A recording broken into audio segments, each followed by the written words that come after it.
मेरा नाम प्रमोद मोहन श्रीवास्तव है। मैं मंदिर श्री साईं निवास और श्री साईं परिवार सेवा संस्थान ट्रस्ट का संस्थापक अध्यक्ष हूँ। मेरे यहाँ 5 मई को एक विवाह कार्यक्रम में जाने के लिए जब हमारी श्रीमती जी तैयार होकर सामान जेवर अलमारी खोली तो देखा सारा जेवर जो है उसमें से चोरी हो गया और हमारी अलमारी की चाबी उस लड़के ने चुरा ली। भानु प्रताप अवस्थी जो हमारे यहाँ पुजारी का काम करता था वो जो है उसी ने चोरी करी है। और पुलिस को हमने 5 तारीख को 112 पे इंफॉर्मेशन दी। वो आई, उन्होंने नाका थाने में इंफॉर्मेशन दी तो चौकी इंचार्ज श्री अंजनी कुमार तिवारी जी आए। उन्होंने जांच के नाम पे उस लड़के से नाम पता पूछा, ना तो उसका मोबाइल जब्त किया, ना उसका स्कूटर जब्त किया, ना कोई सबूत इकट्ठे किए और वो चले गए।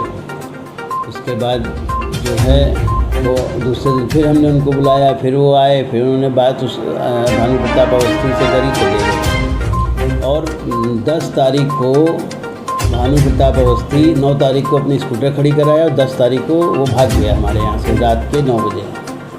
और उसके बाद मैंने उनको इन्फॉर्मेशन दिया और जब हमने बहुत दौड़ भाग की तब जाके 11 मई की रात्रि में इन्होंने FIR दर्ज करी हमारी।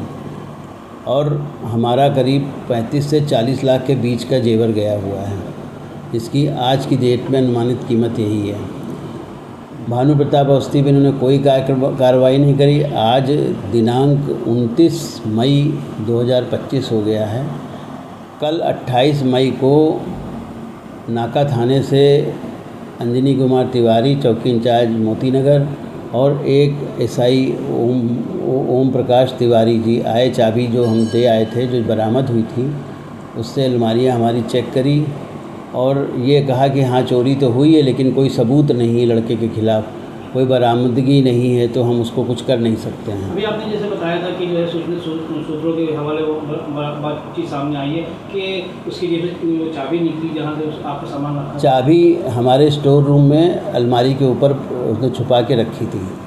वो तो कुछ काम के लिए हम जब चढ़े तब हमको दिखाई दी चाबी। एक उसके सामान से चाकू निकला, मैंने वो भी अंजनी कुमार तिवारी जी को दिखाया कि देखिए।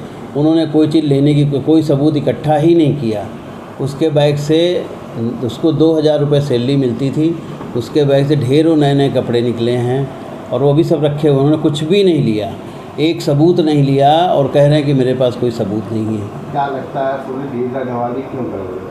अब पुलिस भाई देखिए ऐसे समय में तो लोग यही कहते हैं कि भाई थाना सेट हो गया।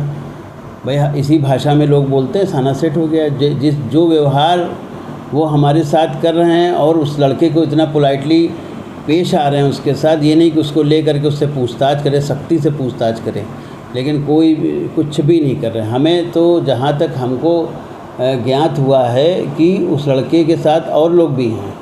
उसने यहाँ से सामान निकाल के दूसरों को दिया और दूसरे उसको लेके गए हैं। पुलिस ने कोई जांच करी नहीं, उसके मोबाइल तक ट्रेस नहीं किए, मोबाइल की कोई इंक्वायरी नहीं करी, कुछ भी नहीं किया। अब हम सर क्या चाहते हैं मीडिया के माध्यम से? हम मीडिया के माध्यम से चाहते हैं कि देखिए हमारे मंदिर का सामान था, हमारा पर्सनल सामान था, वो सब ले गया। उसमें साईं बाबा की सोने की मूर्ति ले गया है जिसकी हम पूजा करते थे और एक ओम की अंगूठी जो जिसका रुद्राभिषेक होता था, और तमाम घर का सामान ले गया। हमारी श्रीमती जी का बेटी का सामान ले गया।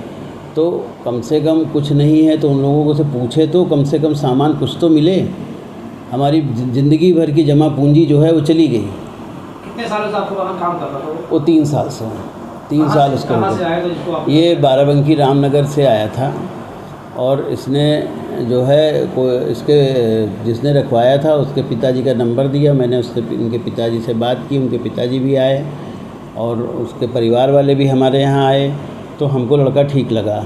हालांकि उसके पिताजी कहे थे भगोड़ा है, टिकेगा नहीं, होशियार रहिएगा। तो हमने कहा बच्चा है ठीक है, अभी उस समय उसकी उम्र रही होगी 16-17 साल। पढ़ाई के लिए उसने खुद ही हमसे कहा मैं यहाँ पढ़ूँगा, रह के करूँगा। मैंने कहा चलो अच्छा ठीक है, मंदिर है। इसके पहले भी लड़के आते रहे लेकिन चोरी किसी ने नहीं करी। इसने इसी नियत से ये यहाँ पे आया था।